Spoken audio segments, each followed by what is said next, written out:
Ka Jingkhanra jonga Khasi Students Union ya kinong tre Barjala ki Bambyang ya ki kot kislaban pensisha ba ki de kinong India Kalapur sa West Janta Hills District. Kani ka Jingkhanra kot Khandra sla ya kinong tre Barjala lapan long da ka KSU War Janta Circle ha ka khatway trik naitung hapo ka jingalam usamla lob khongla President KSU War Janta Circle haringkat ka jingadan lang kinongelam na ka CEC kabakuntop ya usamla Shining Star Karbi Q. Kani ka Jingkhanra ya kinong tre Barjala kalalong hapo kasnong dukur haka jaka ba pentre ya ka Eklavia Model Residential School Amnarem Subdivision. Ka KSU kalakam bakidan hadu sapusan ngut ki Barjala ki ba wan tre klep ki kot kisla ki babyang ban pensisha ba ki de kinong India bat ki ba bon na kini ki de nakajat bin real Bengali. Ka KSU ka pa ka kubor ka basya siya ka sorkar, bakan pentre kam no ya ka ILP bat ya ka MRSSA, kenang bakan long ka ikhtiar banyada ya urit pat Khasi Janta. Janta Circle, ringkat ke West Janta Hills District, KSU, Milewan sekini kecaka, agak senang bertukur, menunpet ya kini jingtre ya kini ka Residential Model School, Eklavia, bat ondang ilapo ya kini kecaka, nilayo ban ngilalap baladon kumbas sau po adu sau sangut ki Barjala ki bala wan tre baanya hani kecaka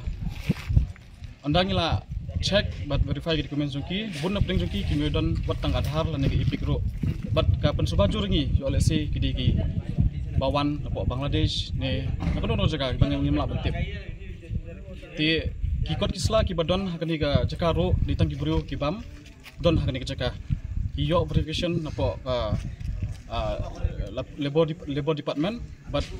hadin bangila akot igni kerteng way pay way kim semladon borok kini sopusan ngut ki brio bodon hangni kim semladon ki kot ki baran pen shisha baki dei kita ki brio ki bapaka ki balayo yang takobor ban mantri kini kecaka dikum keseng hi ni shim inek senjam ban pha ka korwa ka basai syak sorkar ban liang KSU kajingwan jongi mental si umdei ban khang ya kata ka roy ko par sani ka thang jongi Henry, bahkan pentingnya menteri jaka hak jongi kirut pat ban aingnya yangi tak ikhtiar banyada jaka ri bat kerja menteri jongi bat kejing dewa jongi kalong nak sarkar bakat petrikam mardono jaka ILP bat jaka MRSSA terus mah kontribusi mah ni layo jaka terus semua Habedi bat ka jingkren jong Chief Minister min gisngi nisngatho ba ka sarkar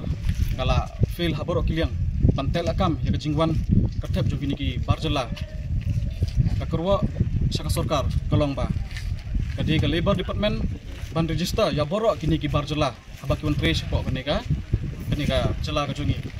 ide ban comply bat ka interstate labor movement 1979 but onda kila yok clearance nang tai kide ban one me support district council jo ban yok ya kanega labor clearance